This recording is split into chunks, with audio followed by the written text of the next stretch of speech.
Merry Christmas, baby. Reindeer's coming out to play. Santa Claus is packing the presents, making sure you've been behaving okay. Hello, everyone. Christina Werner here. Welcome back for day 8 of the holiday card series. I'm going to be using these fun dies from Waffle Flower today. These are the layered boxes dies. And I'm also using the Make It Merry pattern paper pack from Honeybee. This came out a little bit ago, and I just love these papers. So many fun patterns to choose from. And the layered boxes dies, it basically gives you a way to create some presents with, tops and bottoms and the string on each present. I thought it'd be really fun to use the dies and also different patterns from this pattern paper pack to create a small stack of presents. This is actually going to be a very simple card today. You could easily duplicate or replicate this for a bunch of different cards.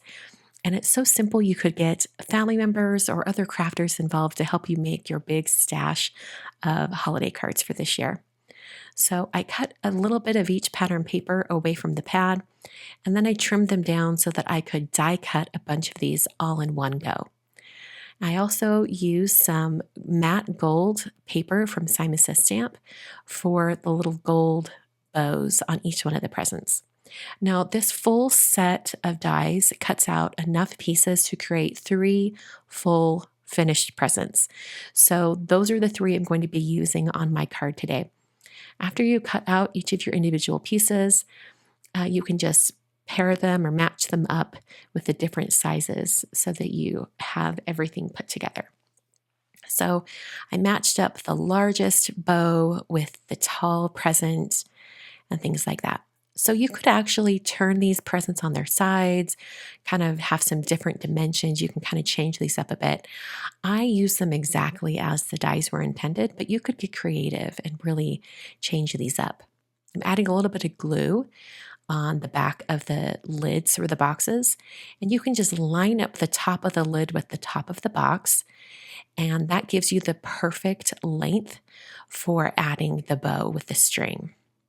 So I'm putting that right on top, and I like using liquid glue for this because it gives me a chance to kind of wiggle it around and get it in the right position. I put a little bit of glue on the straight piece on the bow because that's the only part that's actually touching the present. Put a little bit on the back of that and then press that down on top of the bottom and lid of the present. Isn't that so cute? I love how dainty the bows and string are on all 3 of these. I think it's so fun. Once again, I'm adding a little bit of glue onto the straight piece, and I'm going to put glue on the back of the tallest straight piece as well. I think it would be really fun to just cut out a bunch of these presents, the bottoms, the lids, the bows, everything, and just go to town building a ton of these gifts. So I stacked them all on top of each other to create a little stack of presents. I thought I would put them on an A2 card, but there just wasn't enough space. So I switched to a 5x7 card base, and then I'm going to use this Merry Everything greeting from Kathy Zielski's Good Cheer stamp set. I thought it was the perfect kind of sentiment to nestle up there above the presents.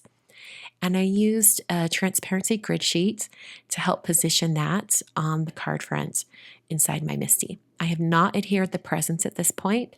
I just have them sitting there for, to help get the position of my greeting. I prepped the area with an anti-static powder tool and then stamped the greeting in Versamark ink. I thought it would be really fun to have the greeting in a gold embossing to sort of mimic the very thin lines on the presents. So you have little pops of gold on the presents and then also on that greeting. The embossing powder I used is Gilded from Burtis Monroe. It's my favorite gold embossing powder. I use it all the time. You guys are probably sick of hearing me tell you all about it, but it's one of my favorites. I used my heat tool to melt the embossing powder, and I tried to keep my heat tool moving because I didn't want the card front to warp too much. I put some foam adhesive on the back of one of the presents, and the other 2 presents are just adhered straight down onto the card. And I did it this way so that the this one present that's kind of in front could be popped up off the surface. And the other two presents are just glued straight down. And I'm using some of that same glue I used earlier. That is actually Gina K Connect glue. And I've just put that glue in one of her squeeze bottles. Those bottles are amazing, by the way. They're really great. So then I decided to add some gold sequins, and I'm using a Gina K pickup tool to pick up these sequins, put a little dot of glue right where I want them, and then move the sequin over on top of the glue. The sequins adhere so easy like this, and it makes the process really seamless and a lot less frustrating than other times when I put sequins on projects. So that's the card for today, day 8. I hope you guys enjoyed. This was a lot of fun. And this is, like I said earlier, this is a card that you could replicate over and over and over again. I think it looks absolutely beautiful. Thanks so much for joining me today. I'll be back on Wednesday with day 9 of the holiday card series. In the meantime, here are 3 videos on screen for you to check out. These are all previous years of the holiday card series, all day 8. So take a walk down memory lane, check out those videos. Thanks so much for watching today, and I will see you in another video very, very soon. Thanks for watching.